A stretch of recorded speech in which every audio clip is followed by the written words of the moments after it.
Southampton were enjoying their first stint in the top flight of English football, but Ted Bates had reached his end at the Dell. They were drifting back into the second tier, so a decision was made to change the club forever.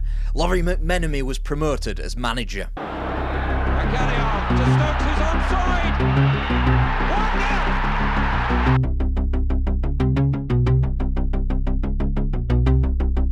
Lawrie McMenemy had been at the Dell since July 1973, and already he was being airdropped into the hottest seat in the dugout at Southampton, promoted from assistant following Ted Bates' resignation in November. For a man who had joined the club around his 37th birthday, he already had a wealth of knowledge about lower league English football, and he'd need it. This ship was not right in itself.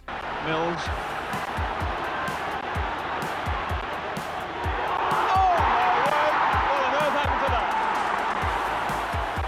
Where once Southampton had been fortunate to have been saved by the timing of English football's restructuring, now it was a curse. 36 points and 20th place in the prior season wouldn't have been anything to cheer about by any means, but at least it would have meant safety. Here, with three teams going down in the 1973-74 campaign, they were down alongside Manchester United and Norwich City. It meant starting again, and sometimes in football that can be a good thing. After all, it would regenerate Manchester United after their totemic manager Matt Busby retired. For Southampton, less so. Not immediately anyway. Is he going to celebrate now with Notts County's third goal? Aston against this goalkeeper. Extol the virtues of the effing Texaco Cup all you want, but Southampton's reaching the final in that tin pot competition wasn't going to mask the elimination from the FA Cup's first hurdle, or from the League Cup to lowly Colchester. Nor was it going to distract Saints fans from what had been close to their worst league performance for a generation. Whilst Manchester United swung back up to the top flight, it took McMenemy until after Christmas to begin to turn Southampton back around.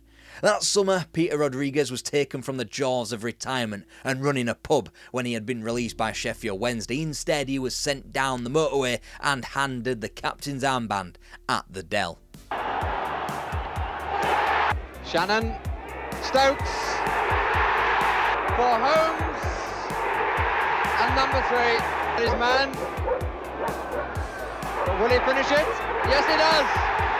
Whilst this, the most impressive of Southampton's victories, as well as a 4-goal battering of Portsmouth, came in the most inconsistent start to the 1975-76 campaign, it had been an enjoyable beginning to what would become a landmark season for the Saints. But once November had been punctuated with a loss against Carlisle United, marking 3 league defeats in a row, Southampton found themselves in the bottom half, slumbering.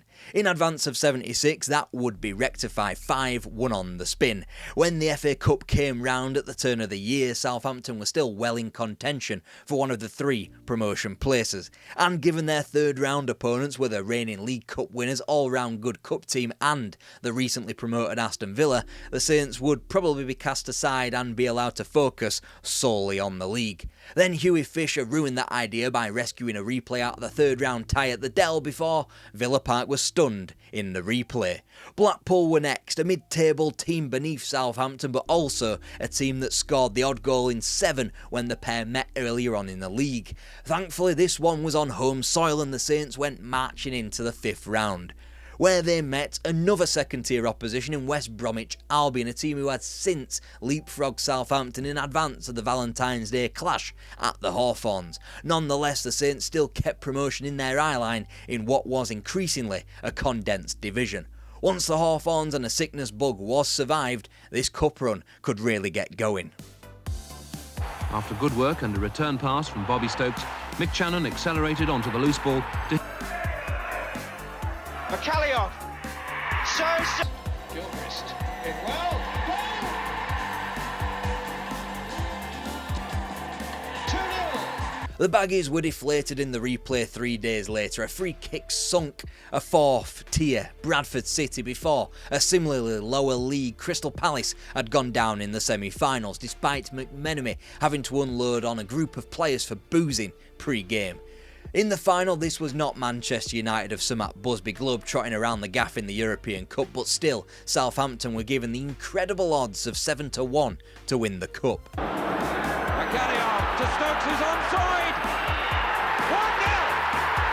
1-0. Bobby Stokes, perhaps not the greatest Southampton player to have ever lived, but it cannot be denied that he had delivered Southampton's greatest ever moment. A man, after all, who was born in Portsmouth.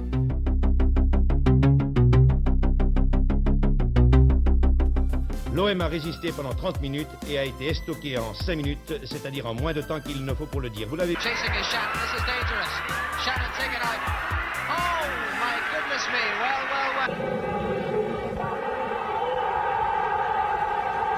Anderlecht doch noch in Bedrängnis, denn McDougall erzielt hier sogar das 2:0 für den englischen Zweiten. Southampton could be immensely proud of their first foray into the European game, especially as a still second division team. It all started with a 4-0 thrashing of Marseille. Whilst not the beast that Bernard Tapie would create in the 80s, it still was an incredible achievement and a win which marked the Saints' first victory since Wembley. The previous day, Saints had secured the signature of Ted McDougall, who would feature in the back end of the run after Southampton eased past their first round French opponents. McDougall would be joined at the club by World Cup winner Alan Ball. The last 16 was a stroll in the park as Jim McCalliog returned from his UEFA suspension, which carried over from his Wolves days, scoring in a 5-2 win at Carrick Rangers in the second round first leg. Eventually, Saints would stick 9 past their opponents over the 2 legs, gifting the club a chance to dream in the springtime. Anderlecht were the quarter-final opponents. Beatable today, back in 1977 though, they were amongst the cream of European football. Holders of the Cup Winners' Cup led by names like Verkotteren, Rensenbrink, Hahn and Van der Elst. There was no shame in losing to the Belgians, particularly after such fight shown. It would not be Southampton's last flirtation with Europe under McMenemy, nor would it be Southampton's last season in the old second division, as they returned into a domestic world, rubbed the starry continental sleep from their eyes and noticed the horrors of mid-table second-tier football in front of them. It had been that kind of campaign really, losing 6-2 and winning 6-2 across the same 3-week span, and despite signing off with improved form, it was 9th place and some way back on the promotion exploits of Nottingham Forest. Wonder what happened to them as the 70s prepared to make way. Pick out a man, picks out McDougall, Boyer! Osgood. Oh, he crossed that well. Boyer's there with a header! Meanwhile, Southampton were doing just fine. Around the time of this footage, they were shuffling about in the background of the second division promotion picture. But it wasn't until Christmas that they bombastically strode to the centre of frame, arms spread wide, enveloping the promotion places as January became February.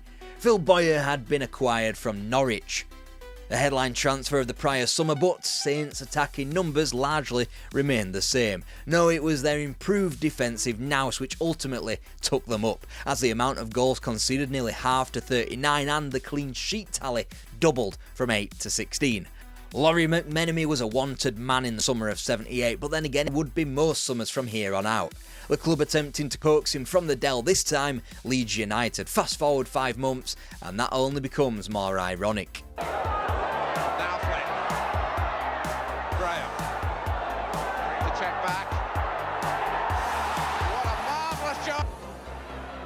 Coming, and that's an own goal.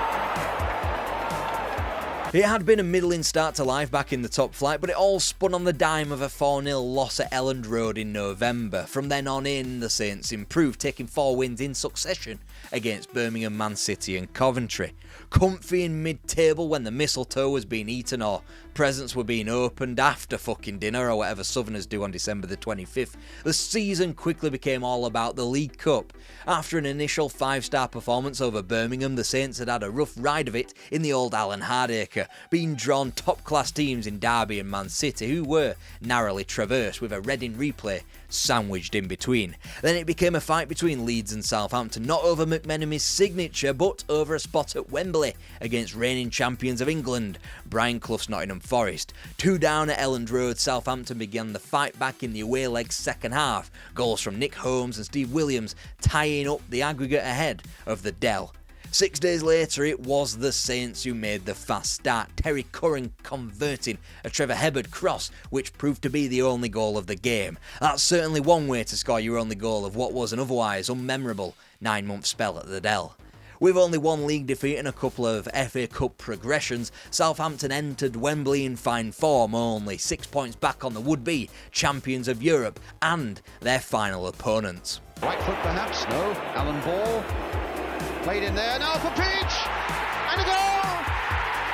In the second half, here's Robertson now. Can he get a shot in? Oh! And a goal there! Now Bartels! Going all the way, Bartels! Gemmell. Woodcock. And another one! Tony Woodcock. Walton right in there. And Curran in here. Oh, and a great goal by Nick Holmes! And Alan Ball comes forward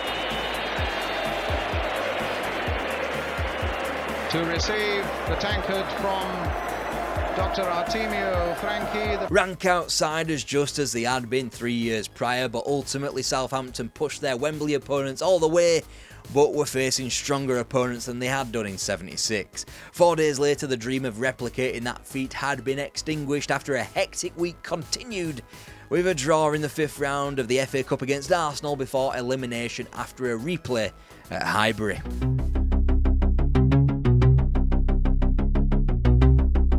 Watson! Now I think Brighton are in fact back in numbers, but Boyer's there. Chance here. Side. It's gone all the way. But he's got Holmes. Holmes on the run. A great goal from Nick Holmes. Loving every moment of this match.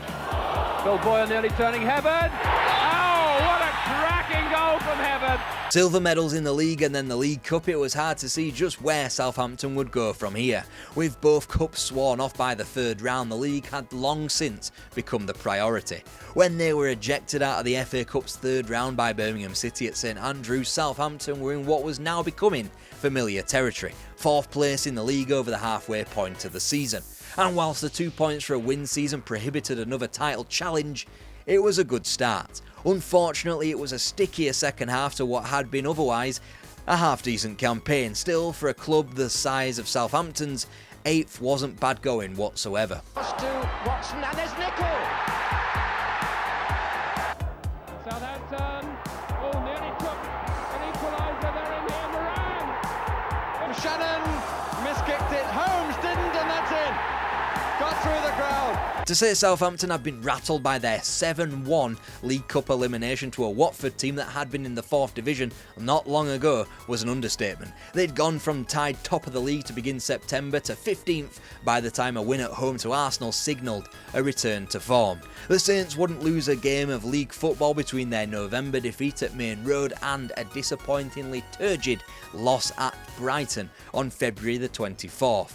They were 5th going into the final straight, far off a pace set by the likes of Ipswich, Villa and Liverpool, but there was still room to spare for famous wins over Man United, Forest and Ipswich, as well as a cup-avenging triumph at home to Everton after the Toffees had eliminated Southampton from that season's FA Cup. That summer though was earmarked for a spectacular return when Alan Ball was re-signed from Blackpool. The drama did not stop there. McMenemy was squirreling away in the background working on his greatest transfer coup yet. To gain one of the greatest English players of his generation, McMenemy told people that he was going to West Germany because he needed a light fitting that could only be found in the country. History neglects to tell us whether that wall lamp came back with him, but Haas vows Kevin Keegan certainly did. The opening salvos of the 81-82 campaign were goal-laden as Southampton either scored or let in 4 most weeks. Entertaining and yet still successful as European football returned for only the 2nd time, courtesy of league position. As this is suggesting. And Nick Holmes struggling, and it's gone in off Jordao. Allowed to go on, and could finish it here, and does. Shannon got to the byline and pulls back the cross for Armstrong. Keegan, Armstrong, Keegan, Shannon. You won't see a better goal than that this season. Not only did Keegan score by the bucket load, 30 to be exact, but he lifted fellow striker Steve Moran up, who had netted 20 times the prior season, but this time he became the PFA Young Player of the Year. Come the end of January '82, a Kevin Keegan winner up at Ayresome Park had lifted Southampton to the top of English football for the very first time. Dreams were being created at the Dell that maybe, just maybe, Southampton might become England's football champions. However, a trip to their seemingly most pertinent challengers Ipswich Town on February 16th proved the beginning of the end, despite an otherwise winning end to February as the Saints shipped 5 at Portman Road. Ultimately, Kevin Keegan injuries slumped the Saints back down into 7th, winning 3 of their last 14 matches. Such was the level that Southampton had attained. The campaign felt like a major missed opportunity. Can it produce a goal for Hazard? It can! What a beautifully struck... involved as it reaches Whiteside again. And a gift. Swinging corner, and it's gone in, I think, off Agbula. Sadly, that hangover remained well into the 82-83 campaign as Kevin Keegan called time on his 2 years on the South Coast to move up north to Newcastle United.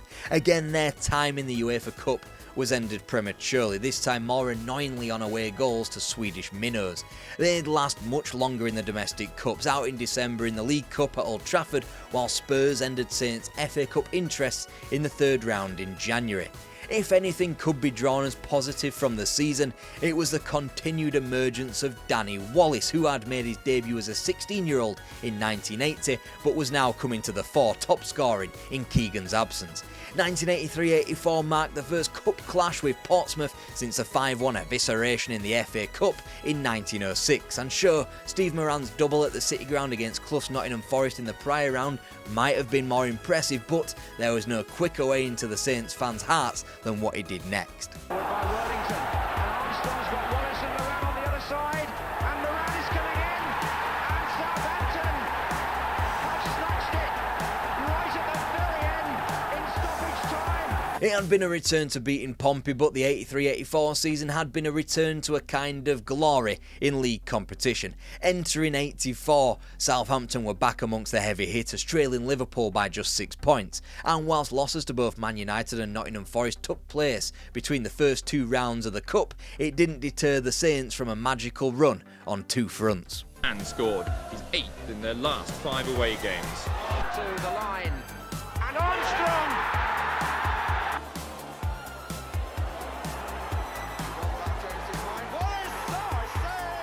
In the space of 4 days, not only had Southampton taken Liverpool apart with a Danny Wallace brace, but they had returned to the FA Cup semi-final for the first time since '76, courtesy of a replay win at home to Sheffield Wednesday. 8 points off the top, 2 games in hand and armed with all the momentum in the world. It wasn't unreasonable to suggest that Southampton were on for a double. Flicked on by Wicks, and they're now on. It's Mountfield. And it's hit. A winless 3 weeks effectively marked the end of the season for Southampton. Defeats in the league against QPR and Everton, combined with cup elimination against the latter, turned a double into nothing. Whilst the Saints ended the season unbeaten to finish just 3 points behind Liverpool as runners-up for only the second ever time, the champions of England had eased off the gas to 2 wins in the same period, preferring to focus on lifting a 4th European title in the process. Ecco, Manfred Kals con una sua specialità, il gol del pareggio. Invece arriva il gol di un britannico, lo scozzese McGee, che fissa il punteggio per 2-0, passa l'Hamburgo. And speaking of Europe, Southampton returned by virtue of their league position to the continent, only to bow out to a team that only 15 months prior had been champions of Europe. After that unlucky draw, while Southampton remained a handy enough team, and whilst from 2025 eyes it sounds batshit to moan about a 5th place finish in the top flight ahead of teams like Chelsea and Arsenal, the days of milk and honey under McMenemy at the Dell were over. Stevens. Regis at the back. Gray with the header, and Richardson's there again, his second!